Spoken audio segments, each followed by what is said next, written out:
You're probably watching this because you feel like no matter what you do or try, nothing interests you. Like you have no passions and no desires to do anything.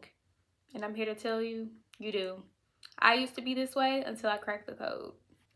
Hi guys, my name is Dime. I inspire people to elevate themselves and invest into themselves through advice and open discussions. Today we'll be talking about finding your passions and how to do so. Typically, people who find it hard to find their passions or anything they are interested in tend to be talented in a lot of things.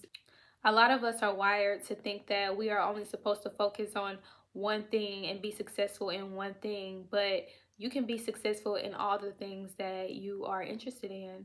You can narrow your passions down and focus on one thing at a time. And today in this video, we're going to discuss how to find our passions.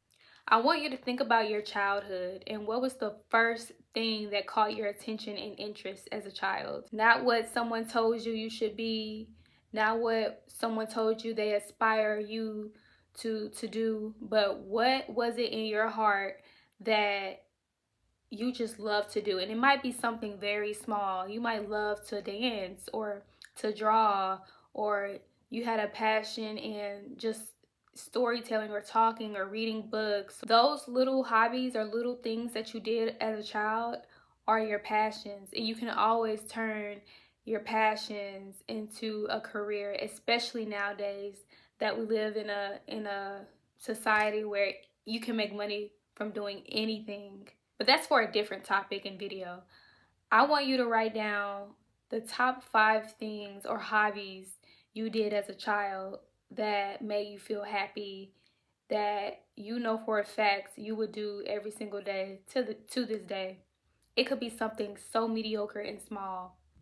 And I say resort back to childhood because that's where a lot of things start. Before you were influenced by any ideal from other people or from TV or from your environment, as a child, you knew what you wanted to do off the strength of your mind and your soul.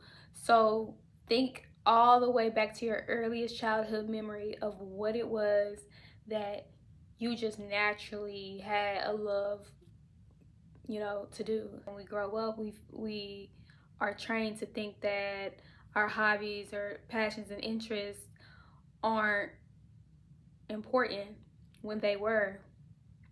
And if we would have just focused on those and focused on developing those passions that we had, we would be in a whole nother space right now doing the things that we love to this day.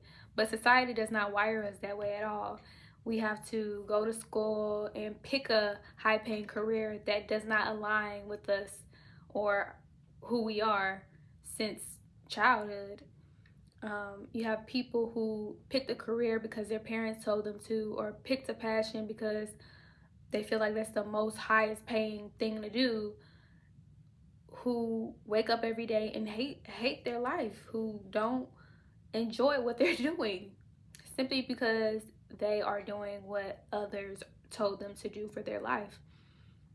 You have the opportunity, and they still do have the opportunity, to turn their childhood passions, what it was that they were, passionate about, that they love to do, into a career. You still have the power to do that.